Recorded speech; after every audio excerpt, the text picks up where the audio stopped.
Liko, canım arkadaşım. Sizi görmek çok sevindim. Ben de Mina. Anan diken mi?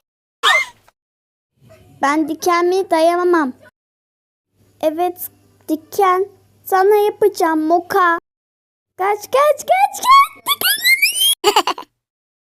Ben seninle doktoru sana yakalayacağım Moka. Geliyorum.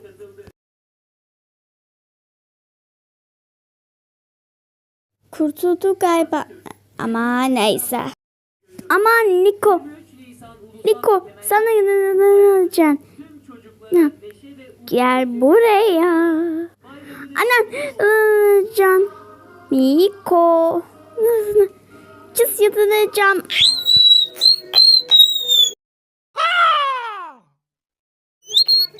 Gözleri kapat. Bitti.